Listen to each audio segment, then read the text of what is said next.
Welcome, everybody, to the Authentic Self Show on the Nachos Cafe podcast, where you will hear more than one perspective on facing the world authentically. What's up, everybody, and welcome to our first official Authentic Self episode. Have you ever asked yourself, am I enough for my community? Am I black enough, Mexican enough, masculine enough, gay enough, etc.? Well, for today's episode, you will hear the personal perspectives and experiences from Amari, Hector, special guest Eric, and myself on the topic of not enough for my community. Hope you enjoy. Hi, everybody. Hector. Hi, everyone. Hello, everyone. So, I won't go into detail like, so how you know yourselves and everything. I won't do all that. Don't worry about it. So, but what is the first thing you think about when you hear not enough for my community? And I'll go first, just so I can start a little example. That can mean a variety of things. I don't want us to think that it's just the gay community, because I know all of us are part of the community, but I don't want it to always focus on that, because that could also mean cultural background. It could also mean stereotypes. It could be in the career. It could be where you are in the apartment complex. I mean, it could be whatever community that you see yourself in. That is that.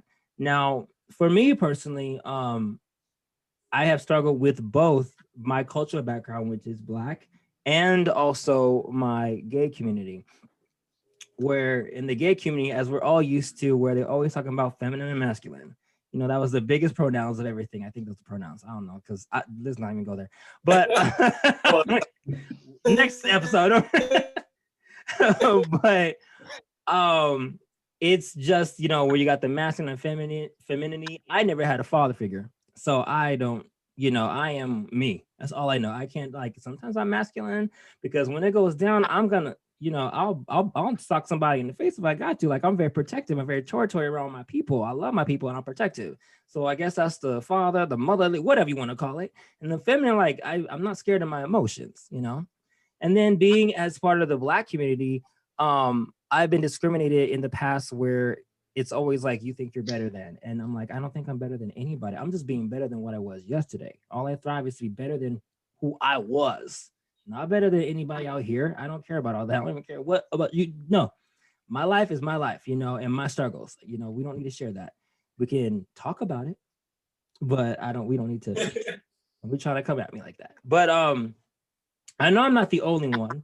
So going around the room, and whoever wants to go first, what have you actually been through when it comes to, like, not being enough in your community, and what community is that, and what was the experience?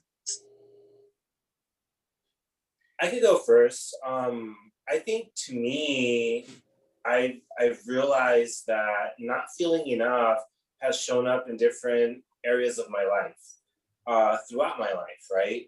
It showed up when I was young, and I had to show up a certain way to make sure that I was the poster child in my family, and not just in my family, but also in my religious background, right? Like, there was so many expectations that my parents had for me to be that poster child, that I constantly felt like I wasn't enough. I wasn't able to be a child because I had to prepare talks for to give in church. I was a 5-year-old doing public speaking. You know, so there's been different aspects of my life in which I haven't felt enough. Like, I always felt like I had to be the best, which is not necessarily a bad thing. But it could also hinder you and stop you from growing and evolving, because you're so caught up on being perfect and being enough that you don't realize how enough you are. So when I think about it, it's shown up in different situations throughout my life. However, there's been different ways of overcoming that. And I feel that as I've maturing into my 40s, I know how to deal with that a lot more. And I feel like I'm at a space in my life right now that I know that I am more than enough. And there's going to be moments in life where I feel like I don't feel like I'm enough right now. Yet I'm hoping that I've gained enough wisdom that when that moment does show up, it's like, okay, why am I feeling this way? Because that's not okay for who I am. So that's like a little piece of it, right? I experienced not feeling enough after I came out. A few years later, when I realized that what I thought of the gay community wasn't what it really was. Like I had expectations. Okay, I'm going to be safe here. I'm going to come out. I'm going to do this. But then I realized that even then, I was not enough. I was put in boxes, right? Box, box, box after box. So again, it's been something that I've had to overcome throughout my journey and really tap into that power of I am enough. I am more than enough. This is who I am. This is how I'm showing up. You're either on that ship with me, or you can take a dive to the ocean. It's okay. Like namaste, namaste, go. Bye. I like that. Actually, I like that. Did you notice how many people you lost when you realized that? I feel that instead of losing people, I let go of the right people. I let go of the right people, and I have given my love, my attention, my energy to those that deserve that, to those that there's an exchange of love, there's an exchange of energy, there is a giving and there is a receiving on both ends, and it's nurturing and fulfilling for all parties involved. And now at this point in my life, that's what I look for. You know what I mean? It's like, okay, how can I give? How can I also receive? Because a lot of times we're so ashamed of receiving because we think that's, oh, we're taking. No, there's an energy exchange here. You cannot give what you don't have, and you can't receive what you're not giving out. I like that. I like that a lot. Yeah. Does it make sense? No, that makes a Yeah. lot of sense. Because it's funny you say that because sometimes it's hard for me to receive, if that makes sense.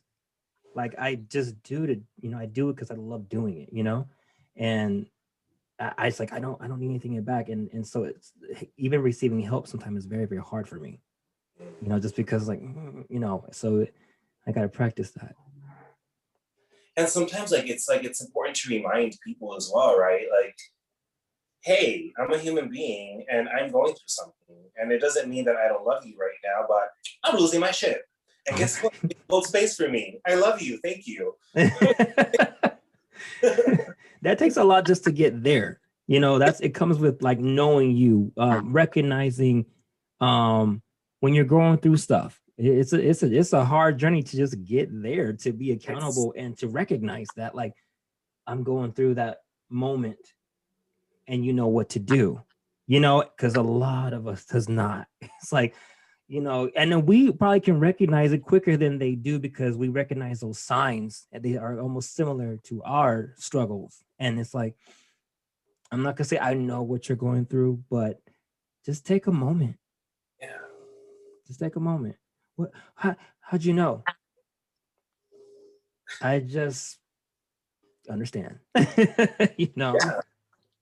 Because there's similarities in a lot of the experiences that we go through, right? So like I could be going through a challenge, but if I hold on to it, which I have many times, because for me, I think over probably the last 2-3 years, it's been easier for me to embrace receiving because I've always been give, because it felt good, you know what I mean? But then all of a sudden, I'm like, it's like a car without fuel. It's not running. Yeah, it's foreign. I have no life force. I have no energy. I feel drained. And I was like, why? Because again, I was giving not necessarily to the wrong individuals, but to the individuals that don't appreciate. Right. So there's not an exchange there. Right. So I have to be okay with the fact that I love some of these people. However, in that moment, in that situation, we are worthless for each other. And there is no point in holding on to something that can be loved from far away. So you still love them. Yeah. Still care about people. Just we had our moment. Our moment might come back. You're on your journey. and that you have to respect yourself. You have to look at yourself and say, okay, I need love, I need help, and it's okay. That's it. It's okay. Okay. You got to know that it's okay. Yeah. So, anybody else want to weigh in? Yeah, I certainly can feel a lot of what was just shared here, to some degree. I mean, I think just like a lot of people. I'm also Black and I'm also gay, right? So, I went through my own growing of not being, Black enough, particularly in college, particularly in high school, and early adulthood. Where I received my education and you spoke a certain way, and you didn't like Right. you didn't like a certain music. You didn't always follow the particular crowd. So so that was one of my first challenges. I mean, it was hard enough being 18, 19 years old, trying to come out. Like, I was trying to be strong enough to come out on my own front at that age in 1996, right? No one's counting. Yeah, but yeah, but try to be strong enough to come out on my own front, on that front, and then while at the same time being judged for all of the things I'm not as a Black man, right? And then the same thing just in other areas of my life too. I mean, even before that, it starts in school. You're not athletic enough. You're not cool enough. You don't have enough money. And then once I became gay and, was fully accepting myself, the biggest thing was very, it's kind of a similar thing where it was the same thing. You don't have enough of a body. You don't have enough money. Right. You don't have, there's a whole lot of things Yeah. in the neighborhood that you're not enough of, and it was very, I found it very mind-boggling to, belong to a group of people that, are regularly oppressed, but then you find yourself like in the room with the oppressor with you. So Yeah. Yes. I just find it very interesting, Yes. that's life, and that becomes your struggle. That becomes what you're up against, and unfortunately for some of us, it takes us years, if not decades, to overcome some of that, right? That is so true. It can be Definitely agree, because I still feel like I'm still in the process of overcoming a lot of that, just because like being Black and being gay and being trans and like falling into all these different categories and communities, it's, for me, I feel like it attacks me in different ways. Like, I may not be Black enough in one particular community, but I may not be gay enough or lesbian enough in another particular community. So I feel like it attacks me in different ways. Yeah. And it honestly, for me, like, one thing I love about my job is I'm in a space where none of that matters. Like, how well I can perform is the only thing that I'm judged by. And it really catches me off guard sometimes, just because it's really rare for me as a trans woman of color to see myself in a space where I am considered completely equal or considered good enough to be accepted to the standard of what we just consider to be human. Yeah. Like, and so when I'm there, a lot of times I catch myself at work and it's like, dang, I feel like I'm underperforming, or I'm not, even like now, I'm not good enough for this space, just because it's like nothing else matters but how well I can do my job. And I feel like when I make mistakes or I have to second guess myself, I'm not doing to like my full extent. But then I realize like I am good at what I do. I put a lot of passion into my work, and it shows because of the recognition that I've been getting in a short amount of time. But yeah, that's just my little 2 cents when it comes to like feeling not enough. For me, it feels like it's almost easier to navigate through the world when that's a part of my normal mindset, just because I know it's like having, like how you said, Eric, having the oppressor in the room. Like I know what I'm going up against in the space that I'm occupying. Like no matter what it is, I know how I'm attacking this not good enough for this particular space for this particular group of people. And to not have that be an obstacle in the room, I feel like my mind is so wired to that I almost try to search it out. Like what is going on, like it has to be here somewhere, like where is that factor at? So it's something that I feel like I'm still trying to overcome, because it is kind of like a hard wiring, and so it's hard to flip that switch.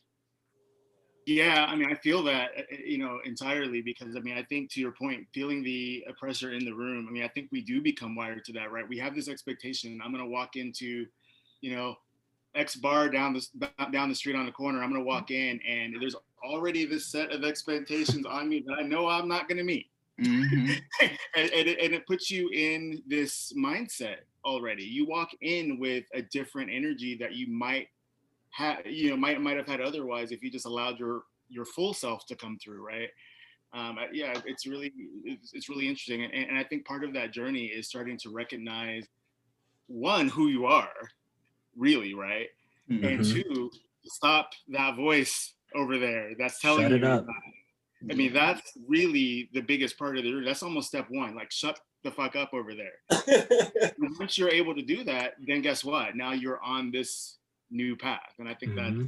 I think a lot of us have had to go through that. I know for me, it took about 20 years, where I kind of went from being this, heteronormative, mainstream kind of gay guy, with hetero friends doing sporting events and all the things that the guys do, to really discovering who I am. And then I found myself kind of walking into a leather bar one day, and next thing I know, wait a minute, this is a lot different, and there's a whole lot of people in here that have shed that. You can feel it, and then it makes you want to get there, and it starts the journey. Yeah. I like I that. could relate a lot to what you're saying as well, because I've been told that I'm like multidimensional, right? Like I have there's so many avenues to Hector. And I usually just say, I'm like, no, it's just my multiple personalities. And that's just a way of owning it, right? Like I have different characters that I play. I'm into different things. And like one thing that I've been challenged with is the way I look, right? Because I present a certain appearance, I either get like a flow of people that just want to be in my life, which is so unauthentic and superficial, or I get judgment on the other side and get shut down as, he's not smart enough. He or, he's not good enough, or, he does this, don't talk to him. And I'm just kind of like, in a way, it's helped me to really own who I am. Like I remember as a kid, I was never that gay kid that got bullied. You laid a hand on me, you're going. It was plain and simple. It was, my superhero was She-Ra, Princess of Power, because she was all about justice. And like I always had a way to defend myself and stand up for myself, which then later on it led me to be able to stand up for others. So I was bullied in a way since when I was young, but it didn't affect me that way. Maybe it affected me in the way that I was very good about standing up for myself. But later on, I think after my last relationship, like long-term relationship that I was like committed to and everything, that's when I started realizing that I felt so disconnected with myself because I kept trying to please all the not enoughs that were coming into my life and trying to be enough and prove that I am smart enough, that I'm more than just a body, that I'm more than just a look, that I'm more than just sex, that I'm more than just so many things. And finally it hit me and it was like, who gives a fuck? It's like, fuck you. It's like, go look at yourself, go see yourself. If you're judging me, if you are intimidated by me, then that is your issue. It is not mine, because I am who I am. I remember I was going through a coaching program, personal growth program, and my teacher basically told us, it's like, you have to learn to own who you are, own your energy. The moment you walk into a room, that is your room. That is your presence. That's who you are. And nothing and no one can bring that light down. No one can dim your light unless you allow them to. Amen to that. And it's really helped me, especially over the last 6 years, where I'm just like, all right, I feel uncomfortable because I feel I don't fit in. Well, maybe I don't. And that's a good thing, and it's helped me to embrace more of who I am. And it's not easy. It's not easy, but it gets easier each time. I think that's the part of the journey, is that it gets easier as you go. And then you're going to come across a new challenge. And then you got to challenge that. And it's going to be hard. But then if you keep that mindset, it's just, whew, you know. And Hector, it's so crazy to hear just your take on it, because honestly, just from being in the community and the friends that I've had and the people that I've known, I've never heard someone who didn't feed off of that type of attention. And for you to want to show that you're so much more than that, you definitely are. Like, just in the conversations that we have in our little group, like, I know you were just such an amazing person. And I've never heard someone who is to be on that kind of pillar or statue or pedestal, not necessarily want to be in that limelight, like wanted to be more than that. It's just refreshing, not necessarily refreshing. I mean, it is refreshing, but it's just it's it's unique to hear, because more often than not, like in our community, you don't really hear people who don't strive for that in some way, shape, or form. Yeah, Well, especially looking like you. Yeah, yeah. I mean, it's honest, you know, it's honest, like what she was saying, you know, because you see our community gentlemen who look like the physique of you, but nothing in there, nothing to share. It's all that, and it's so empty. Even their smile is empty. And I'm one on smiles. Like, I can see a real smile versus a fake smile, and it's like, you know, and it comes from a special place of experience, like where you just said enough is enough, and this is me, not that. This is me. And so, yes, I piggyback on that. I do appreciate that you know, open up and say that, because it's so true, because even we can be fooled, you know.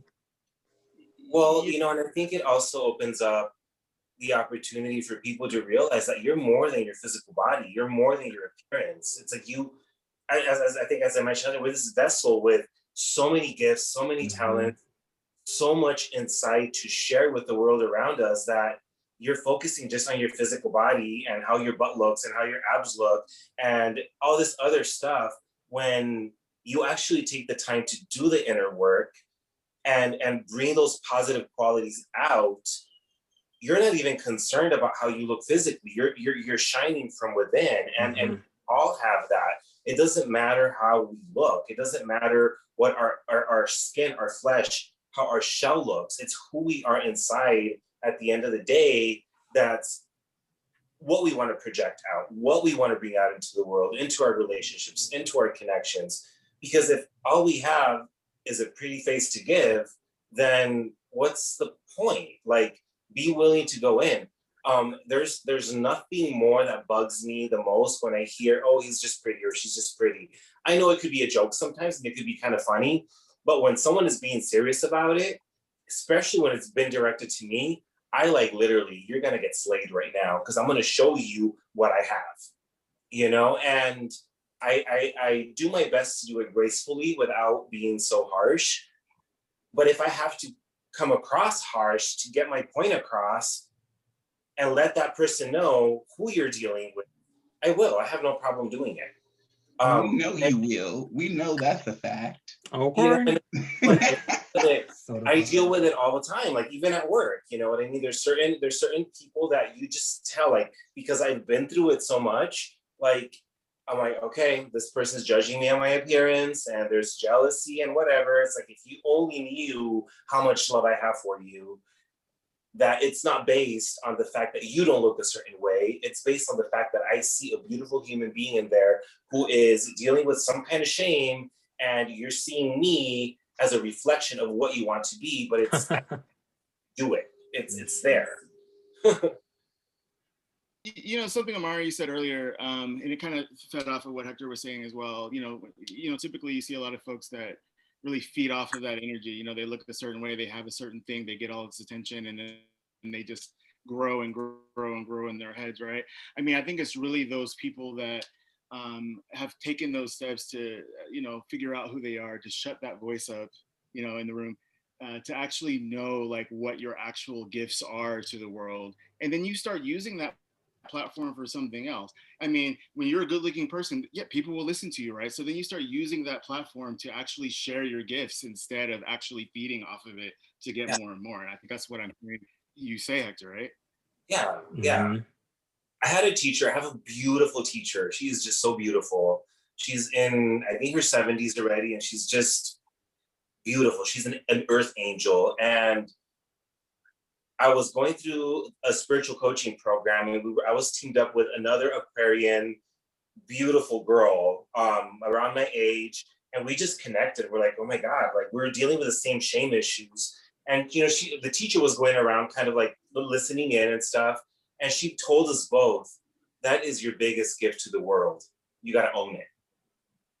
Don't be ashamed of it, because she mentioned there's a huge piece of responsibility that you both have, just how your flesh showed up in this lifetime. And to me, I was like, wow. I'm like, thank you for that, because it's to me, it's a responsibility that I own, that I love to embrace, that I love to share. Yeah. I like the way that was put.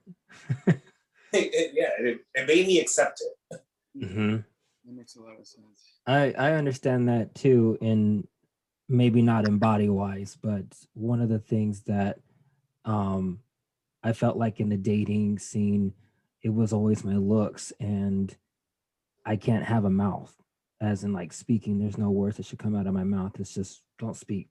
Just can you look that way in the picture? And that's in like, I'm more than my looks, right? I got a mind here, and I like to, y'all know, I like to talk. So there's a story there, but I grew to being also bullied in the past. It was very hard for me to accept compliments.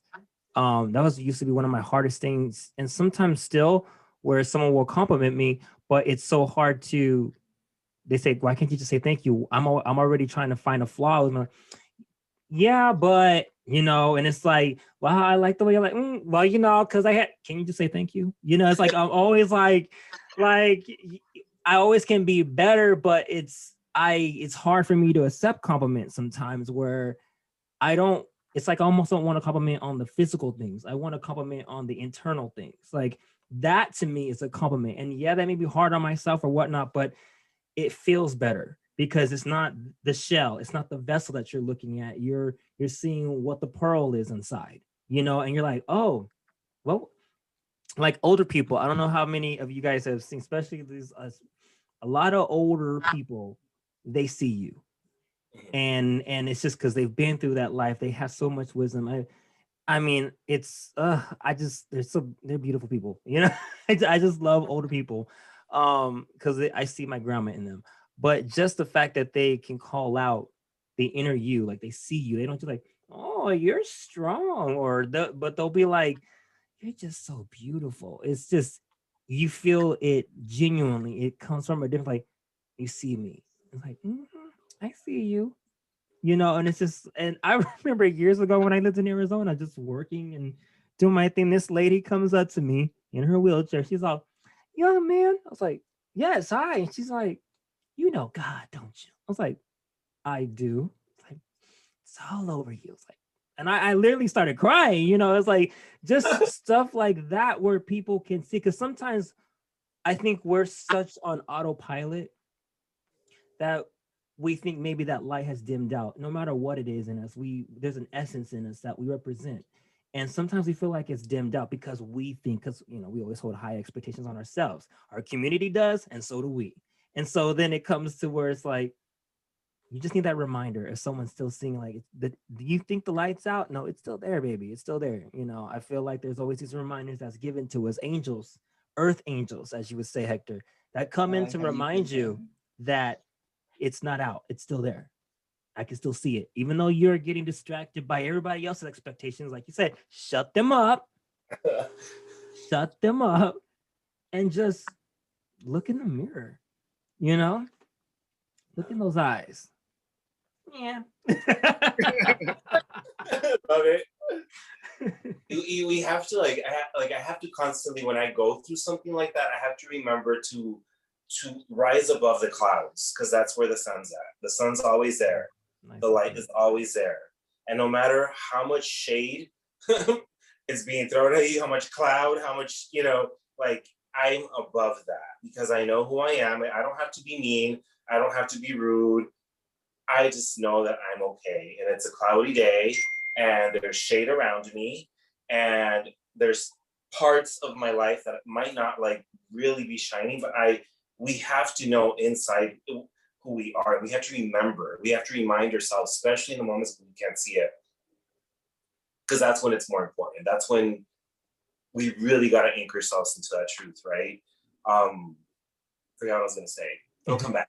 Well, I have a question. I mean, on that. I mean, because I think that's a part of all of this, right? Is, well, how do you find that truth? Like, how do you even know what that is? You know what I mean? Like Hector, like when did you like, you know, what steps did you have to take to kind of say, you know what, like, I am enough, right? But how did you figure that out? Because I think that's what a lot of people that are probably listening to this are kind of be going through, and they'll be asking themselves, they're like, I hear all these stories, but like, what do I do to help myself see that? I had to go back.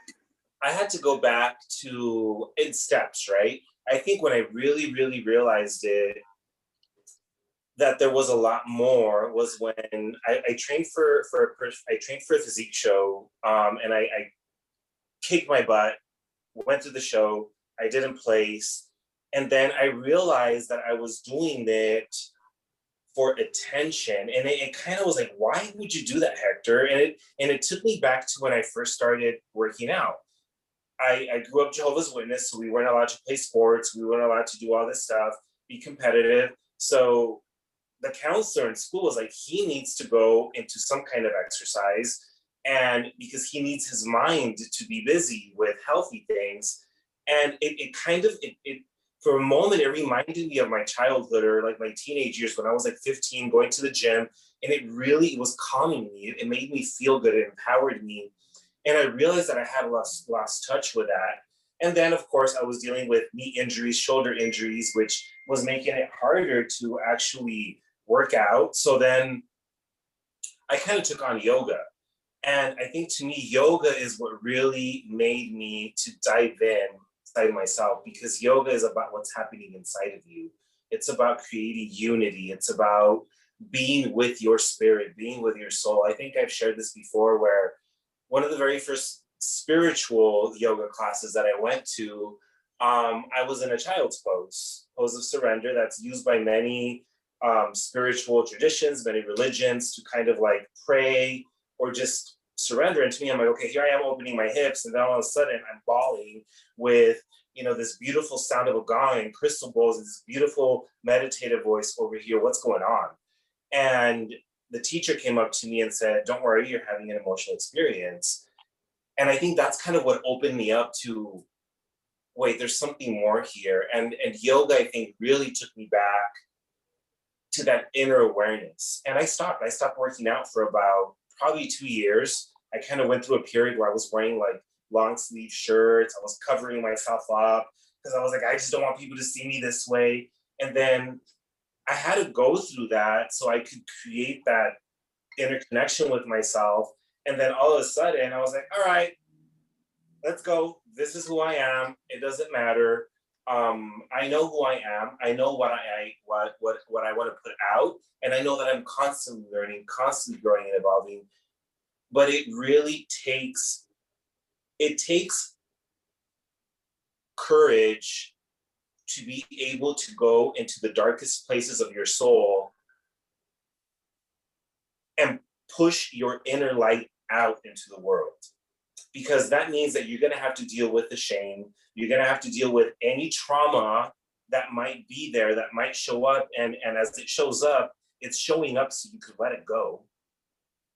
And then it continues, right? Because I feel like that's something that's part of my life now. Like I still do it. This week I had many aha moments, inner awareness moments where I was like, wow, I can't believe I've been doing this. Okay, I'm moving forward. And it just becomes, after a while, it becomes a natural way of living where you're no longer living to be like, I just want to be happy and be self-aware. You realize it's like, wait, I kind of opened myself up to this in this life, and this is going to happen till the day I'm not here. So I might as well have fun and enjoy the process and be like, wow, I can't believe I did that. All right, I'm not going to do that again because it doesn't make me feel very good, you know? Yeah. I mean, I think you hit on something though, right? You Yeah. talked about the courage to find that, right? I mean, I think that's what we all have to do. We all have to have the courage, one, to look inward, Yeah. because that's a really hard thing for people to do, is to look inside, right? Because they're always battling this outside influence, this oppressor, whatever we want to call it. I mean, I know for myself, it was, um, it was this fear of not only being black, not only being gay, but it's also like, well, I don't want my parents to know that I'm kind of a freak too. you know, I don't want my parents to know, that I'm also not with a lot of these traditional things that I show up as. Like, I'm trying to be this heteronormative person. I'm not that person. Once I figured that out, life got so much easier, but you have to have the courage to get there. I love that. Love that. And I think in a nutshell, right, it's the courage to be you, the courage to jump into something that you know about you, that you haven't really expressed, and you just got to do it. And once you do it, it feels good. And Figure out if you like it. Yeah. I mean, I think for me, I mean, the biggest thing was taking that step to kind of embrace a new version of what the gay community was. I know that, this shows up in so many different aspects, but I know for me, very significantly in the last 3 to 4 years, especially, me discovering the leather subculture within the LGBT community was really what drove it for me. I kind of grew up, in my 20s and 30s with this whole idea of what the leather community was. It's kind of similarly, I think people do the same thing. I think I know what the drag community is. No, we don't know because you're not in there, right? And once I met some people from the leather community, particularly people of color within the leather community, that's what really drove it for me, because all of a sudden, not only did I see someone black, did I see someone gay, but I started to see a black gay man, some black gay women, black gay non-binary folks, kind of all being a little bit like me, right? So so it took the courage to kind of go into the space, but then once I was able to start seeing people that, you kind of think like me a little bit, and you kind of like this a little bit, and you like going behind this door and doing that too, huh? Right? And then all of a sudden, you start seeing people that are like you in more ways than you ever imagined, and I think that also helps someone to become kind of who they are, because you're almost surrounding, not, I don't want to say surrounding yourself with, but you're exposing yourself to more people that are also kind of living in a more authentic way themselves. And I think for me, it certainly helped me start pulling that out, pulling that stuff from within myself. I see that. Yeah. I have a question. Um, I feel like Eric, Amari, me, for has it always been where if you see someone that looks like us, we feel a little bit more comfortable? Like like as you were saying, like you're going into like, oh, I'm not the only black person up in here. It adds maybe a little bit of comfort, not so much uncomfortableness. And because I know sometimes with a lot of the cultural background when it comes to that, it's like if you don't see any black people, like, are we not allowed to be here? And then Hector, have you ever been through that? Has it ever been a cultural thing for you? I know for black people it was like, oh, you're the only black person, or whatnot, but has that ever occurred for you where you've been anywhere? Has that even I don't know, does that ever go through your mind at all? Like you go somewhere, you don't see anyone who looks like you, let's say. Because I feel like sometimes it adds, before you're becoming your authentic self, discovering your authentic self, is the before that you're trying to find someone who's like you. That, and the first thing that we all do is the physicalness. Like, is there anybody that looks like me? They could have the same hair color. They could be maybe talk like you, maybe from the same area code, but has it ever been a cultural thing for you? Like, has there been like, I need another Hispanic out there or whatnot, to make me feel a little, I mean, and this is obviously before all of us, before we became our authentic self, because I don't give I don't care, but beforehand, because I know it was because we're all trying to find our place in the world at that time, and it was like, okay, what's the first step? Finding someone who looks like me. Has anybody went through that, becoming the authentic self? Anybody? I Well, mean, in the before time, you know, I'd say for yeah, me, oh, Go ahead, Amari. okay.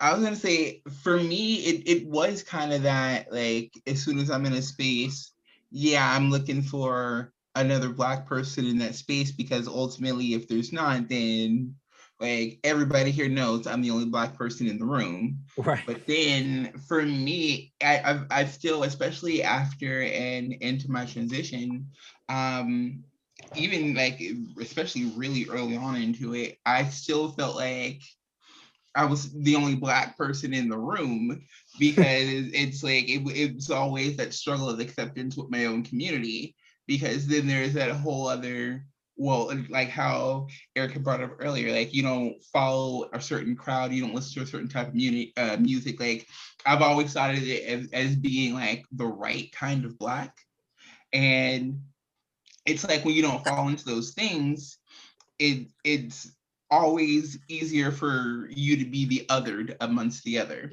And for me, I've always had that, like, okay, well, yeah, there's other Black people in here, but hold on, and like, are they going, like, are we the same, like essentially the same kind of Black people, or I'm going to be still the odd person out, like still the person that's left out of the group, because still there's kind of that lack of acceptance and that divide. So that's been my experience with it in the past. But yeah, like more so now, even when I feel like that is kind of the case when I'm occupying spaces, it doesn't really bother me, just because I've caught myself in situations where I know that I'm not the only trans person in the situation or in the space. And then I'm typically sometimes not even the trans person that's being like kind of the elephant in the room, or the one that people notice or pay attention to. But I inadvertently can catch myself like sometimes just outing myself, like like not unapologetically, but like unrestricted, I would say, just because it's like I want to make sure that I can give that support, like not feeling like you have that other in the room with you. You have that person who, like, even if we're across the building, it's like, okay, you see me, I see you. Okay, we like that's not having that. So I'll try, and even if it's not being so boastful as, like, if I'm hearing conversation, well, you shouldn't say that about this person, because I'm the same way. Like I wouldn't make it such a huge to do, but I, like, at times I catch myself like striking up conversation, like not being the person who's scared to like we all see everyone looking their direction, but no one's saying anything, no one's acknowledging them. So being the person that has that conversation and let them know, hey, it is comfortable, you are safe, you have someone to talk to. And if the situation like were to escalate past that, like it obviously, like, you have someone there of your community that backs you up, even if it's something that's not known immediately. Like ultimately, like you know that, like, you would find out that you have someone there who's on your same path backing you up. But I find that myself in those situations a lot now, where I'm just like, it's really mostly just at the dispensary lately. That's why I'm just thinking of this, because there's this one, she's super tall, she's super pretty, she's super nice. And I think, like, I'm trying to like get to know her, because I have a lot of space and I have a bad habit of like wanting to just be that person that gives back, because like people have done that for me. And I just catch myself in conversation, just like, oh, what's your favorite strain? Or like, what things do you like would have edible, and just like conversations, things like that, just so that way she knows that, like, I'm not just like the awkward person, I'm not the sore thumb in the room. Because there have been times when she's left and I'm like waiting in line, and I could hear the people at the door, like the security and one of the staff, like having a conversation about how to refer to her. And so one person was saying, why I just call them because I don't know what and then one person's like, I'm pretty sure I mean, obviously you could, but yeah. And it was just like, that was just the discussion that they were having. And so on one hand, I'm like, the fact that the cis white heterosexual men are just like having this conversation. And mind you, she's also Caucasian as well, so like she has the benefit like of that color variance when it comes to being trans. Like there's still like a benefit of race when it comes with that, but the fact that they were having that conversation so freely right there, and then just to chime in like, if you ask, you could probably find out. Like as long as you ask respectfully, you're gonna be like, hey, excuse me, what are your pronouns? And like just to see that light bulb go off, like, what are your pronouns? Like that's how you ask that question. Right. So when it comes to them interacting with her in the future, like that just makes it more comfortable for her. And I like that. So that's one reason, like now more so I'm okay with putting myself out there. But yeah, in the beginning, especially like early on the first year or two in my transition, I would really kind of just like limit when I had to go out. Because I was in school when I originally started, and like Nacho, when we did our interview, like I told you a lot of this, it was just like I had a whole like things that I couldn't do in public, things that I could do in public. Like I couldn't talk to people, I couldn't like go to the restroom. I was literally like, make sure I was good all day, like things like that. And to now just taking so much of where I've gotten with that for granted, and often forgetting like the privilege that I even have in my transition that a lot of trans women don't get to have. Like to see that be like in my everyday life, just to have that conversation, I thought was super cool. So that's just my 2 cents on it. It has been a cultural thing for me, but I've seen change with that. Amazing. Any feedback? No, I love how we've all experienced the similar things in a diverse way, right? Because I feel like with Amari sharing, I've learned so much about the trans community, and I'm extremely supportive. Being two-spirited and being in tune with that feminine energy. There was a point in my journey where I felt like, okay, am I trans? Like, what's going on? Because I was going through so much personal work, right? And I became close to the trans community, and it allowed me to understand a lot of the stuff that they go through. And it helped me to understand myself as a two-spirited individual. I feel like with me, culturally, definitely, it's something that I've experienced as far as like, oh, he's not Mexican enough, I'm like, oh my God, or he's a white Mexican. I'm like, no, I'm not. I know more history about Mexico than you do, mijo. Like, perfect Spanish. I speak proper Spanish. And it's funny because it's usually the people judging you that, Chicanos, or people that, don't have a clue of what it is to be Mexican or Mexican American. So I'm just kind of like, all right, it's coming from you. It's irrelevant. It doesn't matter. I think being gay, as a gay man, I experienced it when I started setting boundaries. I think in my situation, setting boundaries for me had always been a challenge. I feel like I've gotten better at it over the last couple of years. But being in the adult industry, being a go-go dancer, being, in that scene, which people would never, I don't go to gay bars unless I was working, you know what I mean? So I feel like I had to learn to set boundaries with people and say, no, you do not have the right to touch me without permission. You do not have the right to communicate to me in the way you're communicating. It's not appreciated. And with that, I got a lot of backlash. Oh, he's a snob, or he's full of himself. And like, I had to be okay with that. I had to be completely okay with that. And again, you're not my people.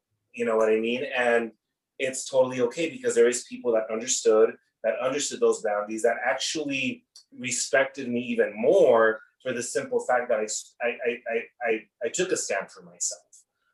But it wasn't easy. It's still not easy, I offer a lot, I'm a health and wellness coach. I do a lot of spiritual healing, but then I'm also a sacred sexuality coach. I'm really into tantric yoga and tantric sex and how it helps heal people from sexual trauma. And yeah, that involves nudity, and that involves touch, and that involves being in tune with your sexual energy and bringing that sexual energy all over the place, and learning to understand sexual energy. So when people start to get to know me, it's like, oh, I didn't know he did that. And then it changes, like the health and wellness influencer that I overhear because they put a judgment on something else. And I have to be okay with that. I have to be okay with the fact that I'm multidimensional. I have so much to offer. And people are either going to embrace Hector completely, or they're going to embrace certain aspects of my life, or they're not going to embrace me at all. And I'm not a fucking taco. Not everyone's going to like me. It's okay. It's like, My thoughts exactly. I agree with you 100% on that.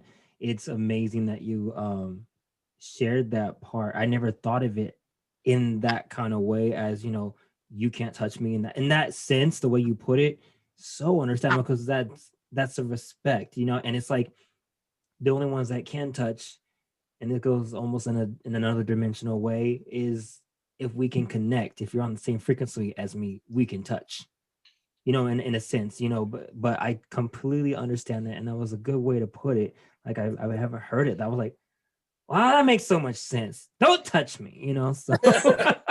It goes back to what we talked about earlier, because you have to have the courage to be able to tell yourself or tell someone else that, right? Yes. You have to have enough awareness to also set those boundaries as well. Yeah.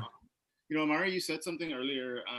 You just kind of reminded me, I guess, of a few things that I kind of had to go through, as well. In terms of just trying to tell myself that I am enough. Part of it is really just asking. In addition to surrounding yourself with some people, but really digging deep and talking with people that are kind of like you helped me a lot too. You have to be able to, not be embarrassed about questions that you have, or not be ashamed of a story that you want to tell, or whatever. Because I think what happens is when you start sharing information, you find out that people have had so many of the same experiences that you've had, that you didn't even realize, right? It's just like, I know you're part of the trans community, right? Like, one of the things that I've kind of had to one thing I've encountered, as I guess, as being actually in part of the leather community, to be honest, I've encountered a lot of trans folks quite a bit, and just hearing that story from so many has really gotten me to understand, wow, like it really takes digging really deep to figure out who you are and flip it out for the world to see it, right? Yeah. And then to have the courage to keep asking questions and and develop this understanding, so then you can actually incorporate that into your own self, because that's the only way I think people become strong, is to take the time to have the courage and set those limits and figure out, like, this is me, and then but let me find out who else is like me, because there's tons of people like you out there. Yeah, that's and just to piggyback on that too, Amari, like, it sounds weird when Shane told me, she's trans, like, like I just was like, yes. And then how so open you are is so courageous. And like, my question would be like, how long did it take for you to be able to open your mouth, if that makes sense? Because I love hearing you talk. Like last time, when we did our interview, and I mean, I literally was like, story time for me. I was like, well, I don't need to ask no questions. I'm good. Like, I applaud you, because me personally, I have a hard time telling a penny of my story, because it can go all over the place. I'm all over the place. Hector's multidimensional. I kind of there too, honey. I don't even know how to tell you that. It's like, hey, I have been working so hard to say that. How could he say that? And I, because I'm over here and over there. I'm like, because people are like, why do you free write in the morning? I'm like, you don't understand. You just don't understand. Like, so you should, like, that ain't no one's business, because if you try reading that, you'll be confused. Okay. So it's just, I know how I handle my chaos is just, I have to write something that makes no sense at all, but it makes sense. And so it's just courageous. Back to you. It's just courageous that I admire you so much, Amari. I admire each and every one of you just to be able to speak, and to be able to forget about what people think. Because I think a lot of us that stops us from speaking, majority of us out there stops us from speaking because we haven't found someone like us who's able to have that courage to speak. And so here we are at this platform being able to speak for others who wish they could say it in that way. Just like I said, I can't speak it. You, Hector, all right, you guys speak it in a way that I wish I could make it sound so simple. Because as you probably know by now, the way I speak is, so. You make it sound so simple though. I try, but it's because I have met and connect with people like you who has helped me to be able to articulate a language. And I don't mean English, I mean the language, to be able to connect on this playing field that we lay on and stand on and walk on and live. And so it's just such a blessing, just to, I don't know, it just feels so good right now. Honestly, this is, I feel like I'm still kind of in the process of finding just like that strength to speak, because this is something that's been more within the past maybe year and a half, just with getting clean and sober, getting my life on track, things of that nature. Because for a while there, like I feel like I couldn't have spoken just because there's not a lot I could have taken ownership to. Like I feel like when a part of it comes to speaking and being that authentic, you have to be willing to take ownership, because the more you put yourself out there, the more that the world, even if you choose try not to, they're going to find information on you. Like if you make yourself able to be Googled, then they're going to find information on your life, good and bad, because everybody has their own perspective from an interaction with you. Like you only see one side of the story from pretty much every interaction in your life. So I feel like I can sit here and tell you how great I felt in the situation, how awesome I think I did. And then two people could tell you how I just completely just ruined their whole day, just having that whole experience with me. And I would have been none the wiser. And so now it's just like, but having the ability to you know what, this was me for a really long period of time. And it kind of tied in with the struggle of my sense of self, and seeing people struggle with that as well, like who are from the age of 11 up to the age of 68 and starting this journey. It's amazing to find, to see people who are now finding that courage. So I feel like I have to make sure that if no one is willing to speak in a space, then I have to be open to do so, because I don't know whose child or whose mother or whose cousin or who's watching who knows that trans individual, who knows that little trans girl, that little trans boy who's struggling with this and they can see it, or who knows someone who is going with this already coming out and struggling process. And it's like, I have to be able to show them, no matter what, there's something to strive for. Like I am not the greatest version of myself today, but I am a hell of a lot better than the version I was 2 years ago, and I'm growing every single day. And it comes with that, that discovery of myself, because I wouldn't have been able to conquer any of those mountains or struggles in my life had I not have made that conscious decision first to be able to be like, I need to do it after myself. Otherwise, I'm not going to be able to do it at all. Right. Well said. Again, why? And the thing is, no, huh? No one's gonna work. No one's gonna do the work for you. Exactly. You can wish that your life was different. You can wish that you had the courage, but wishing is pointless. Like the best way to be courageous is to take a leap, to take a jump. Like what if you fall? What if you fly? The more you own yourself, the more you show up authentically, the more people are not gonna like you. And that's okay. But at the same time, the right people, which to me that's more important. I'd rather have the right people by my side than a bunch of fake people, are gonna embrace who I am, and I know that I embrace who they are. And that's my focus, and what happens with the people that don't support is that they're irrelevant. They don't impact my life. They Yeah, enhance that's it. what I feel like. I feel like for me, Hector, like, and I like how you put it. Like, there are those people out there, like, well, why would I do that? What if I fall? What if I fly? What if I fall? Like, and I feel like when it comes to that, like, my goal is to try and convince people, just like, no matter what, you're flying. Like, no matter what you're doing, you're flying. Granted, you're gonna have days where you're flying higher than others, but there are gonna be some days where you can't get around those rain clouds. Like, you have to fly through that storm, Right. but you're still flying. And I feel like I said before, we have such a sense of expectation of having that instant satisfaction of acceptance that when we put ourselves out there and we don't get that immediately, it kind of just like, okay, well, I'm just hitting a brick wall. Okay, I thought I was soaring and I'm just crashing. And it's just like, you have to be able to tackle those bad days to actually absolutely enjoy the good ones. And you have to be willing. I love what you said. Yeah. Like to me, it's like you have to be willing to get that freaking hammer and break that wall down if you have to.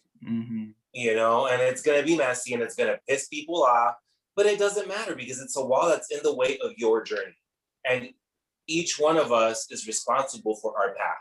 And if there is a roadblock in that path, and if I can't go around it, I'm going to use some dynamite and I'm going to knock that thing out of the way. Right. And it's going to be hard and it's going to be scary. And I don't know what's on the other side still. You just got to do it. And it's going to feel good after you face the fear. Right. Wow, I agree on all of that. That's crazy. the power of growth, y'all. You know, just be learning how to be comfortable in your own skin and just taking a leap on yourself can be the most challenging but the most rewarding. You know, it's amazing. It's not about what people think or what they understand of you. It's you. This is your life. And sometimes I know that's like the hardest thing to realize is you're living for you, not them. You're living for you because it's you who's walking this path. You know, I figured out that, you know, growing up as a little kid trying to please friends, and it wasn't going nowhere. And that was a hard lesson I learned at a young age. And I was like, forget it. Because I had a friend trying to have me be like this, and then having this do the gangster look. And then now the skater, you know, your hair, you can do whatever you want with your hair. I'm like, but I ain't spiking my hair. You know, it's just like all this. But why don't you do it? It's a whole identity thing. And I was like, you know what? This ain't me. This is me. And I didn't care. There was a time I stopped caring about what people think, and I just realized I'm not gonna have any friends, and that's fine with it. Fine. And that's when I, you know, had a lot of multiple personalities. So I created my friends. Is it about not having friends? Because I think, you know, Hector, you said something earlier about this too. Like, it's not that you lose friends, you transition friends, right? Or you transition. I like that better, yeah. Because the people that you used to hang out with, you slowly start spending less and less time with, and you share less and less with, as you then begin to start, you know, emulating who you really are, and you meet people that are more like-minded, and you start hanging around other people. That's generally what happens. So it's not like you're the only person out there. You know what I mean? You will have friends. It just, you know, it'll just take time to transition. And I like how you said that, because I feel like the more we do transition into our authentic self, the more our eyes are open and the more we see each other. You know, like, hey, you get it, don't you? And it's like we see each other more. And going through that same transition, you know, it's life has all these transitions, all these shades. We're repeatedly becoming a phoenix, rising from the ashes, you know, out continuously. You know, it burns out, then we take this skin off, and then we are evolving more and more and more. And then there are those who evolve with us, and then there are those who just don't, but we just keep evolving. There's nothing wrong with it. Nothing right. It just is. That's just the way of how this beautiful thing called life is. It's challenging, and we continue to evolve, and we meet people. Hello, hi y'all. You know, that evolve with us. Like I'm so starstruck, if you want to say, like, I'm in awe, because like the fact that we're able to talk like this and really genuinely understand each other and add more without being offended. You know, and it's so hard to meet people who are not sensitive because we're so surrounded by sensitive people. That's why they project that discrimination, that you're not enough, that expectation that creates shame on us, that disappointment, because they're projecting their disappointments onto us. But where we stand, it kind of just falls off. It's like, what was that? Girl, check yourself. You know, so it's like I enjoy evolving and I enjoy communicating and sharing this with people who are also in evolving because we must continue to evolve.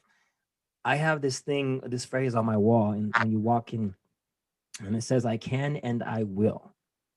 And I love walking into that every day. And then right before I go out, I have a mirror just so that you can smile at yourself like, I love you. You made it this far, keep going because I can and I will. You know, so it's just, I love having reminders, and you all are reminders of, you know, I don't know if you all think this way, but hey, I'm on the right path. I really think, Yeah, I've and like that. yeah, and I love the word transition, because I feel like we're always doing that, and I do have dear friends that I love so much that I haven't seen in years, and that word transition fits perfectly fine because they're still a big part of my life, even though they're not in Right. it. Mm-hmm. There's still a huge influence in my life, even though we don't talk but once a year.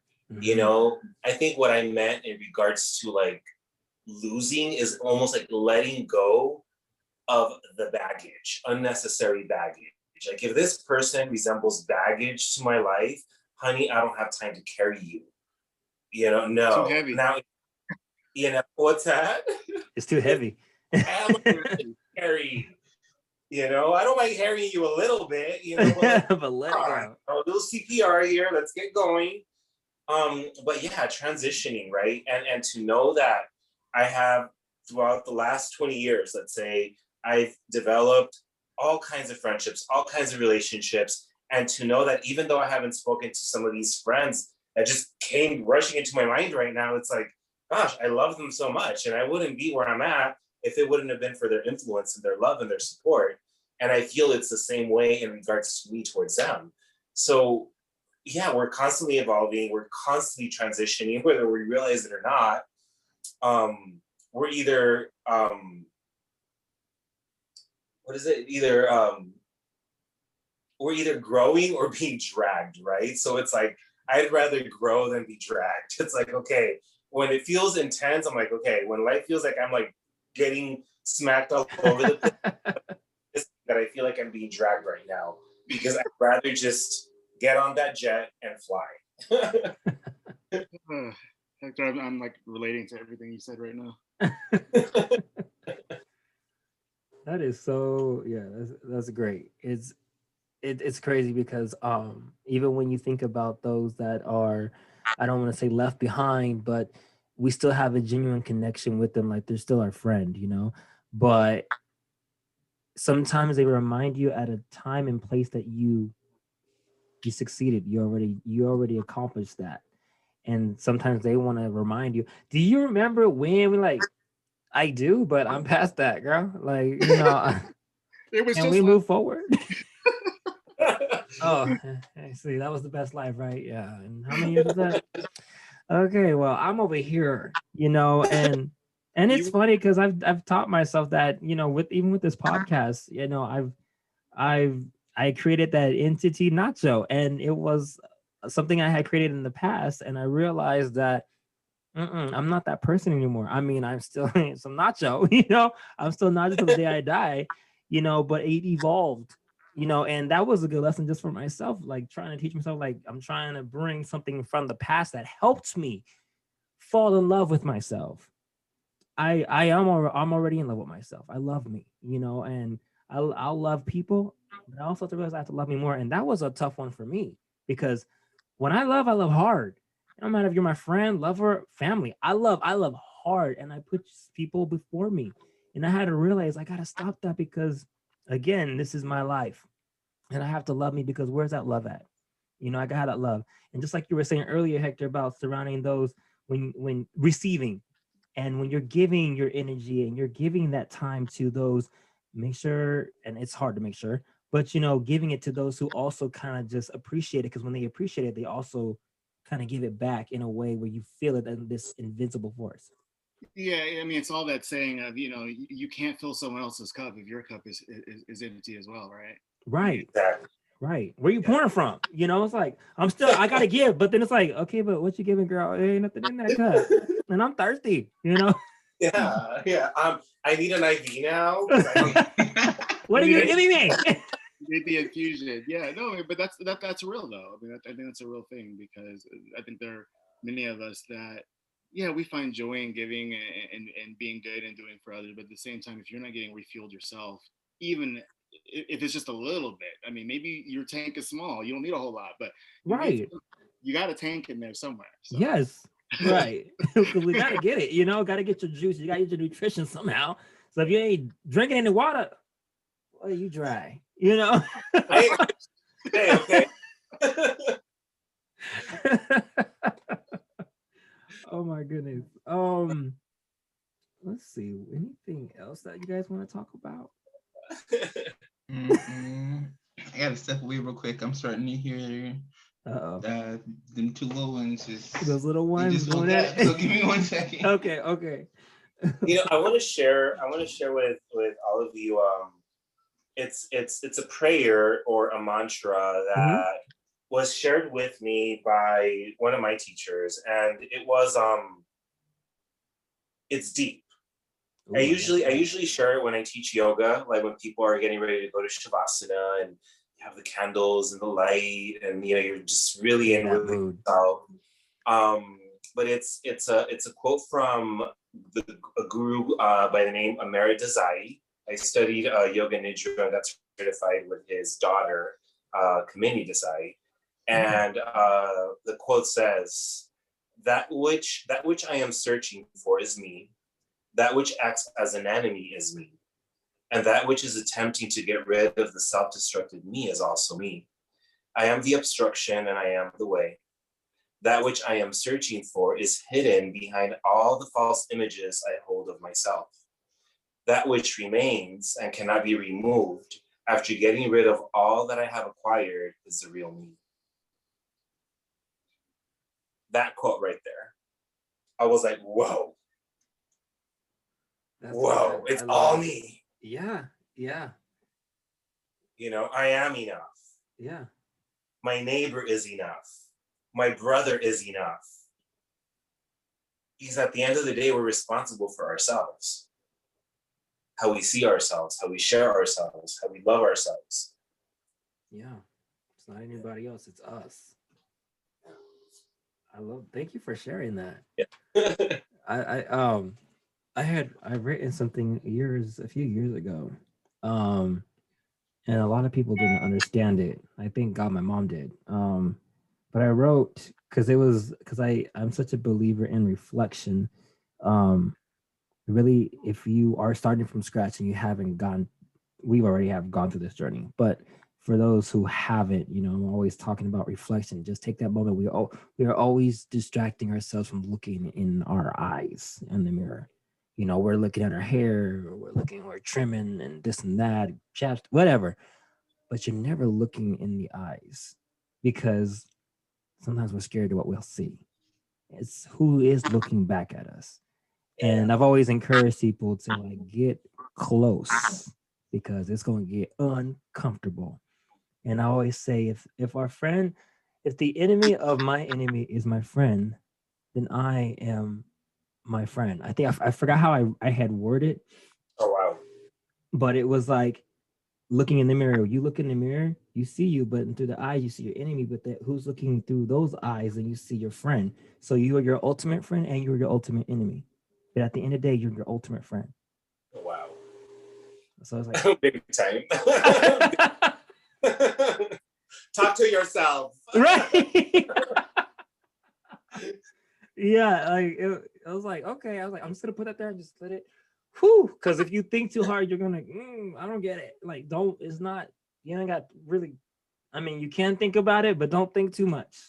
Because you might get lost. Sometimes the simplest things get lost. And when you're trying to put too much on it. And I know how I could be. I'm an analytical person sometimes. And it's like, stop. Just let it be. Who was it? Shane had put that thing about no control. I'm so a believer in there's no control is when you don't have control. Yeah, that's true. You know, like when And you let go. That was so profound. Like I literally like, wait a minute, like, oh my god, that's so true. You're right, because you don't really know what's coming per se, but you just know that you're willing to handle whatever wave comes at you, right? Right. Because sometimes we can get in the way of our own blessings, right? You can. That is really trying to control everything and everything's just falling apart. You're like, right. It's like, but I'm trying to control that's what I did right now. And it's like, no, your blessings tomorrow. I mean that used to be, I don't want to say that used to be me entirely, but that certainly used to be a big part of who I was too. Like you try to control like your destiny, you're trying to control like, you know, all these different various factors, and yeah, you get in your own way. As soon as you stop having a 15-year plan and you kind of limit it to a 3-year plan, things get a lot easier, don't they? Right. let's be realistic. Yes, realistic. Let's be realistic, please, because it's crazy, and that's how the world functions, though. You know, they gotta try to control. But how many times have we seen in this world alone when you're trying to control how much chaos happens? How much things fall out of order. When you let things be and let things go, then the natural flow will reveal itself. But you can't do one without the other. Let yourself be. Just be. Well, that word, I was gonna say that word "be." I mean, you know, it means a whole lot. That whole "I am just be" like motto, because that's cool. I mean, that's like the easiest thing. I mean, you know, to really embrace really is that, you know, hey, I am Eric, so damn, just be Eric. I mean, how hard is that, right? I mean, right. And it just goes with any other word that you right behind it. Yeah, it's like whatever you. Same thing. I wonder when that happened.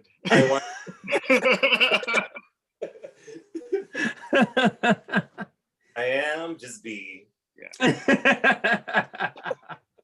Just well, you know, to be transparent, I was saying just be. That was your idea, though. Yeah. Thank you. Oh man. Okay, I'm trying to wait for her to see, and then I didn't dive into some of the stuff that we were talking about, but we kind of did naturally. Is there any? Oh, I was gonna say, is there any topic you had on your sheet that that if we needed to create something to hit one of your points? Well, one of the things that I was going to ask was your perspectives on all you know, all four of us, and when she comes back too, but was actually how do you say this, the color of the shade of your color. You know, like we come in so many shades, all of us, you know, Black, Mexican, Asian, everybody, we come in so many shades. And in the world today as we know it, the lighter you are, the higher you are, the darker you are, the lower you are.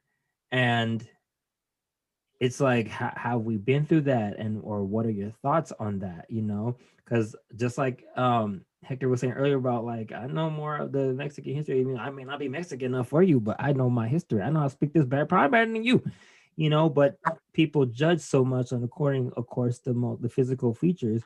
Whereas, because I've seen it, you know, the light-skinned Black people, you know, okay, I've seen dark people with colored eyes too, honey.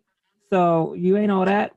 But it's just how you categorize, you know, even in the world, the lighter they are, you got the Beyoncés, and you want to make people who are the Kellys, and I'm in love with dark skin. Like, it's just beautiful. You know, I'm like, they look so flawless. I'm sorry, lighter, you can see your flaws. Like, ooh, is that a pimple? Girl, you need to get that checked.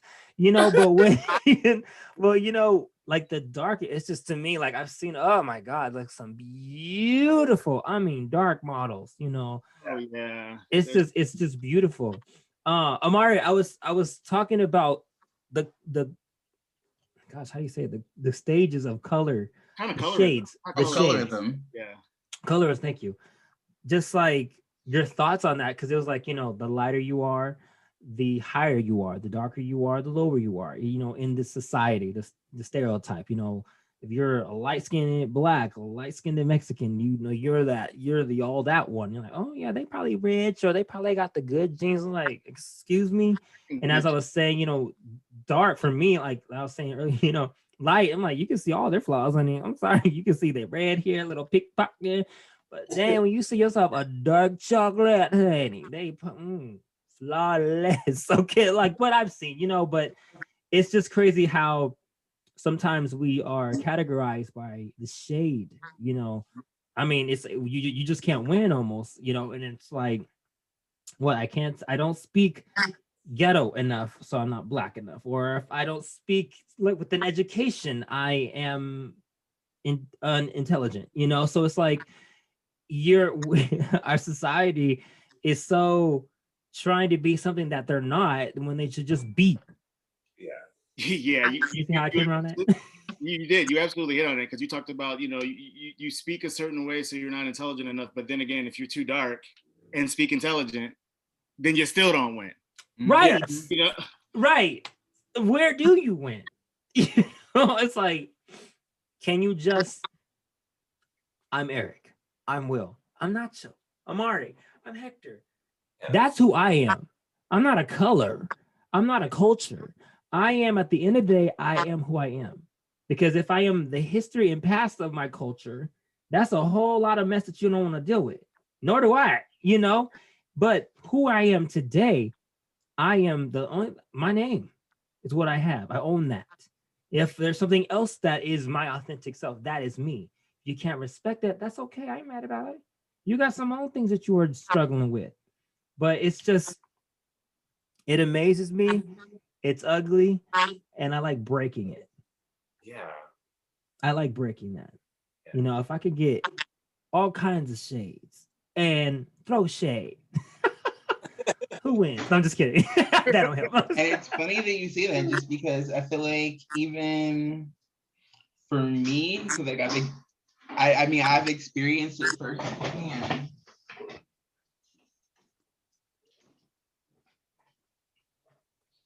But then at the same time, I could also kind of, I mean, I'm myself, I'm so guilty of it, as far as like having a mentality, I guess, that would fall under that colorism.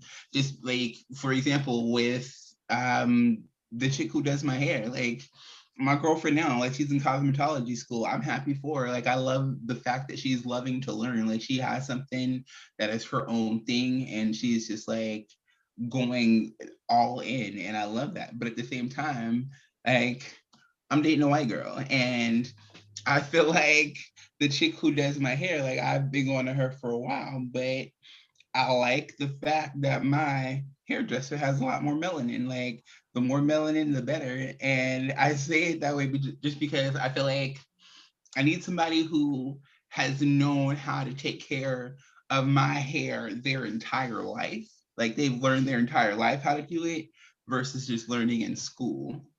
And like I said, I love her with my whole heart, and I will recommend that she do anybody's hair that want any kind of cut, any kind of anything. But I I won't let her do mine just because I have black hair, and I want somebody who knows how to, not even just knows, who was taught the importance of taking care of black hair and what black hair means, and like how it's important to our culture.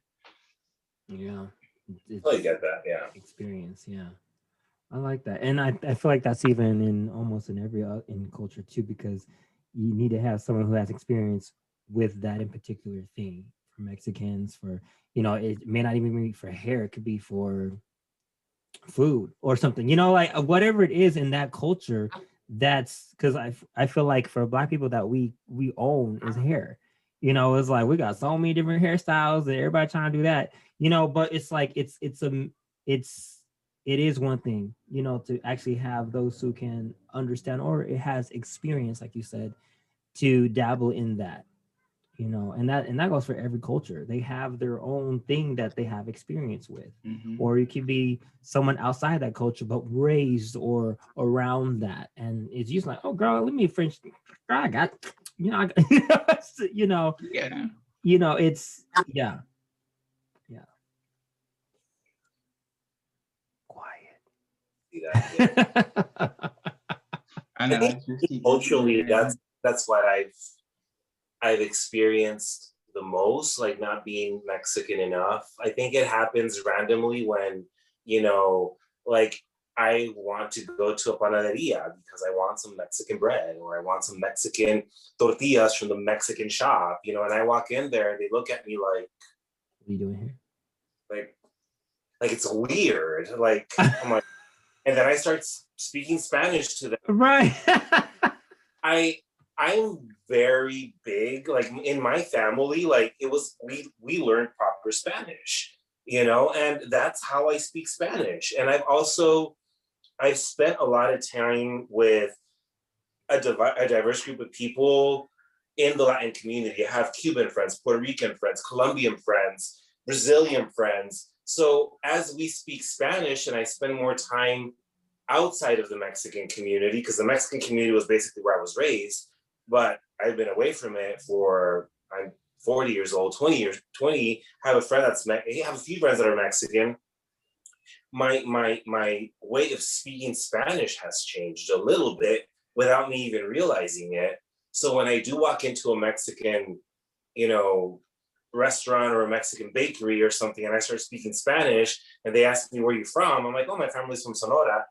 Oh, you speak very like different. I'm like, well, you know, and then I have to explain. I'm like, I hardly, you know, I've been all over. You know what I mean? I've experienced the Spanish language and all its beauty, not just from the Mexican tongue. You know what I mean? Yeah. Yeah, Yeah. or the Sonoran tongue. You know, it's Yeah. like, you know, and it's yeah. So I think, and I think a lot of it has to do with ignorance, right? People, we all have a certain level. We all have ignorance, right? We're ignorant about something that we don't know. Yeah. Um, but people get in these boxes, and these boxes are blissful. You know, it's ignorance is bliss. You know, I'd rather not open up my mind for something because this is all I know and this feels good, and I'm going to stay in this little bubble of bliss, even though there's a lot more bliss to experience outside of this box. But that's a choice too. So it's like, okay, yeah. you know, I have family members that are very light skinned, and I have family members that are dark. I mean, the older generation, right? I remember my mom sharing a story of her grandmother, how she didn't like her because she was dark skinned, and she didn't like a few of her brothers and sisters because they were dark skinned, and she would favor all her, you know, light skinned grandkids. You know, I kind of went through something similar when I was growing up because like all my cousins were light skinned, blonde, brown hair, blue eyes, and I was a dark kid. And I was treated a little bit different because of the fact that, you know, I was resembled more my mother's skin color than my father's skin color. And I was always the one served last at the table, you know, even from my brother. My brother's light skinned, you know what I mean? So that's kind of how I experienced it. Yeah. I mean, I'm thinking about it now and I'm like, okay, I could see that. Yeah. But I think a lot of it has to do with ignorance and just what people believe. And yeah. I don't know where that came from, you know, like, and it's that shade. It's the, oh, they got colored eyes, shade, the shade of the color, you know, it's like, okay. And then, you know, Hector, with Spanish, like you were saying, like there's so many different, is it dialect of it? Like you got, because I've heard that the slang Spanish, there's the proper Spanish, you know, the Spaniard Spanish, and then you got, you know, other types, and it's like, oh, that's slang. We don't talk like that. You know, it's like, oh. But then even in Mexico itself, like people from Sonora are very cutthroat. I think that's where I get my cutthroat personality. Which, you know, But then you go a little bit deeper, and Guadalajara, it's like proper bougie Spanish. Like everything's just like so. And then you go to Mexico City, and you got that Chilango energy where you have a lot of slang, a lot of like half words. You go to a different part of Mexico, and it sounds completely different. So, like to me, instead of seeing the differences, look at what brings us together. Like, how cool is it that in one country we have so much diversity? Which then, if we think about it as Americans, how cool is it to live in a country where there is so much diversity versus I'm this, I'm that. Fuck that. You're a human being. You know, it's like you're a fucking human At the being end of the day, yes. with brown skin or with white skin. It doesn't fucking matter. You know, it's like, get over it. But you know how society is. This is America after all, not America. So Yeah. That was good. Does anybody have anything to add on that or anything else to share? I was about to say, I'm about to have to hop off here soon anyway, because I can hear them through the wall just jumping. Okay. Yeah. Okay. You hear them jumping. Before we go, is there anything that you'd like to encourage our listeners and watchers? I want to encourage viewers, watchers, listeners to come on with an open mind, with an open heart, and to listen, right? Sometimes we are so busy hearing to respond in our daily conversation, especially when we're faced with something that we're not used to, or an opinion, or something that's completely different from our thought process. And we're so eager to respond. So to me, that's hearing. We got to be willing to listen to other people. Listen to the message that's being given. Listen to the message in between the lines. Listen to your own soul as it receives the messages that resonate with you, right? And take what works for you. Take what doesn't and save it, store it, because it might work for you later, or it might work for someone you love. Because there's always an opportunity to give, an opportunity to receive. I feel like for me,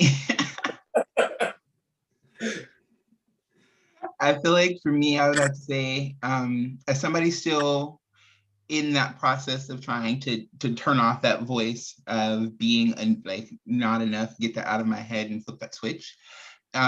Just don't be afraid to continuously challenge that in all the different areas of your life that it may attack you in, because I may have my days where I can be at volleyball and I feel like I'm enough as a player, but I'm still kind of one of 3 Black people here. So I'm still kind of like the sore thumb. So I may feel inadequate in other ways here, but then at the same time, in other lanes of my life, I may feel completely opposite of that. So just having that mindset of knowing that it can attack me in different ways and continuously pushing back against that is what I would say, just be mindful of.